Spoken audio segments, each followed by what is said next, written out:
My name is Jonathan Florence, and this is my second video for Citizen Leadership.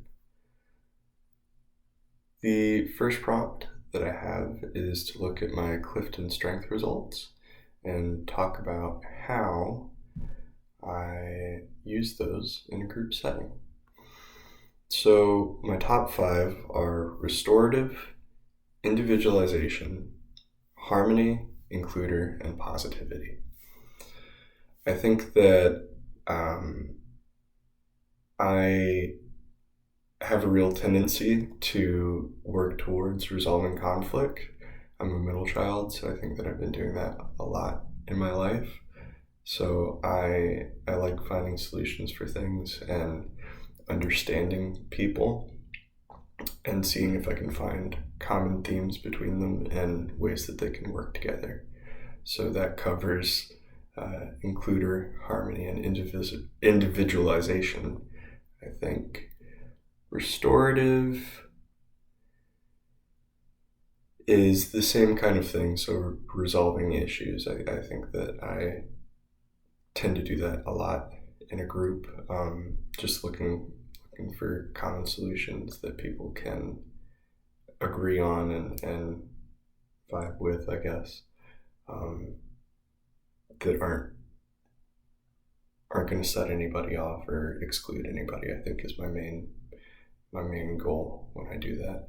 And then positivity, I don't think of myself as the most positive person, but I think in a group setting, I have a tendency to be a lot more positive when we're all working together.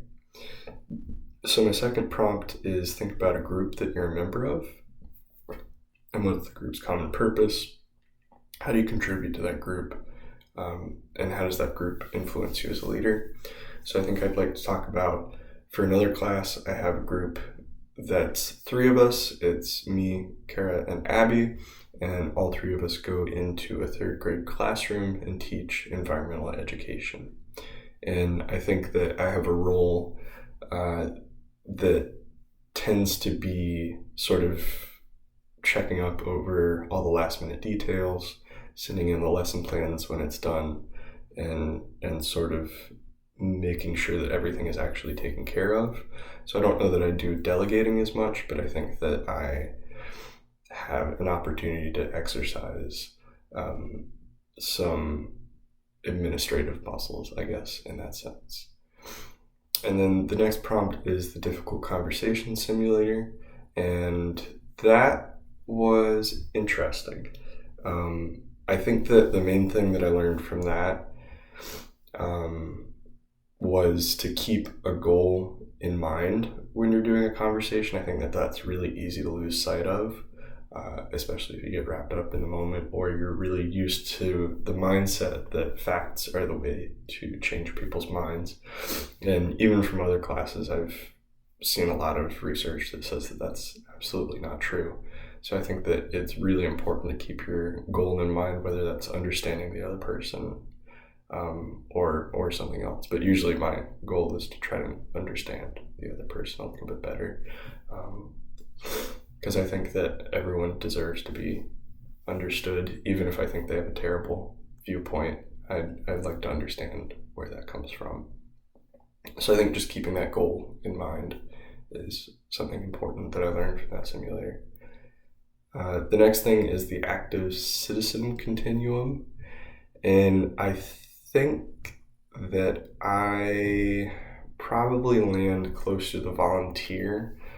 I don't think that I've been as involved in the communities that I'm a part of as I would like to be. So I think that I need to do some reflection on that and start getting a little bit more involved. Sophomore year and junior year, I was a lot more involved with a swing dancing club that I was the president of, but I have had to close that down, and so I haven't been a part of as many communities this year and this semester. So I think that it's going to take a conscious effort to get back up into those higher levels of the continuum, I guess, in my community. And then the last thing was community mapping. Reflect on all the communities that you've been a part of in your lifetime and how have they impacted you? Well, I think that going back to the swing dancing community, even though I did have to unfortunately shut that club down, swing dancing has been, I think, really invaluable in my life because it's a social dance, which means that you don't have a set partner. You go around and ask anybody in the room to dance, and you change it up after every song.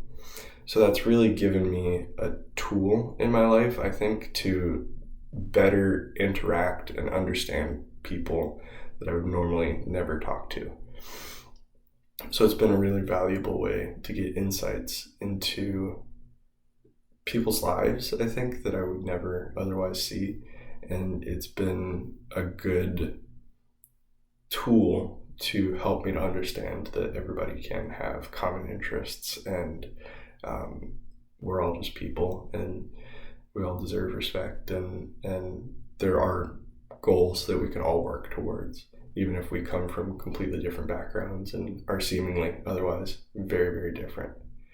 So I think that community has helped me a lot in being a leader and just being a better person in general. And I think with that, I've covered all the prompts. So thank you.